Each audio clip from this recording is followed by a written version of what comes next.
दोस्तों, सबसे पहले सब्सक्राइब करें, नोटिफिकेशन बेल दबाएं और सबसे पहले वाली ऑप्शन ऑल करें, जिससे हमारी आने वाली नई वीडियो की नोटिफिकेशन आपको फ़ौरन मिल जाएगी।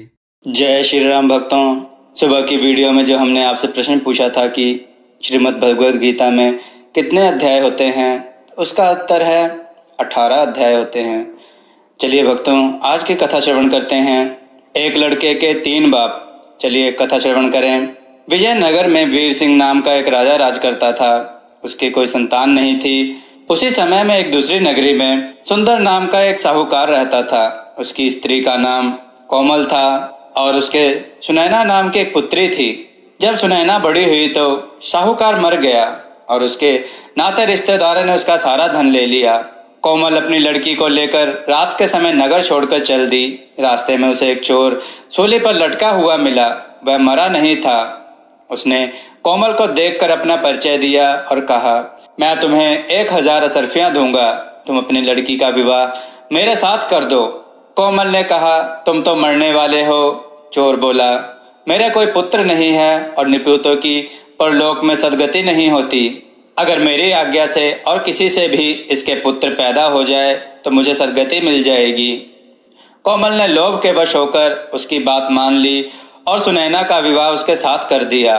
चोर बोला, इस बड़ के पेड़ के नीचे अशरफियां गड़ी हैं, सो ले लेना और मेरे प्राण निकलने पर मेरा क्रियाक्रम करके तुम अपनी बेटी के साथ अपने नगर चली जाना। इतना कहकर चोर मर गया। कोमल ने जमीन खोदकर अशरफियां निकाली, चोर का क्रियाक्रम किया और अपने नगर में लौट गई। उसी नगर में एक साधु रहता था जिसके प्रताप नाम का एक शिष्य था। वह शिष्य एक वैश्या से प्रेम करता था। वैश्या उससे रोज 500 असरफियां मांगती थी। वह कहाँ से लाकर देता।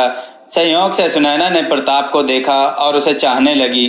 उसने अपनी दासी को उसके पास भेजा। प्रताप ने कहा कि मुझे 500 असरफियां मिल जाएं तो मैं एक रात सुनैना के साथ रह सकता हूं। कोमल राजी हो गई। उसने प्रताप को 500 असरफियां दे दी। बाद में सुनैना के एक पुत्र उत्पन्न हुआ।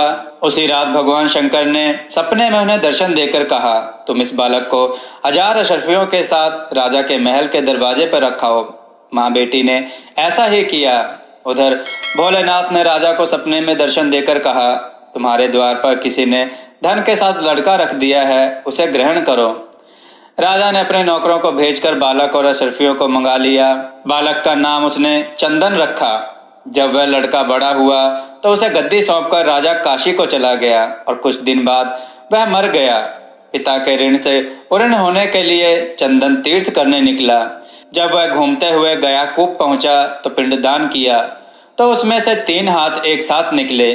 चंदन ने चकित होकर ब्राह्मणों से पूछा कि किसको पिंड दूं। उन्होंने कहा, लोहे की कील वाला चोर का हाथ है, पवित्री वाला ब्राह्मण का और अंगूठी वाला राजा का। आप तय करो कि किसको देना है। यह कहानी तोता अपनी मैना को सुना रहा था। इतना कहकर तोता ने मैना से कहा, तुम बताओ कि उसे किसको पिंड देना चाहिए। मैना ने कहा, चोर को, क्योंकि उसी का वह पुत्र था। मनस्वामी उसका पिता इसलिए नहीं हो सकता कि वह तो एक रात के लिए पैसे से खरीदा हुआ था।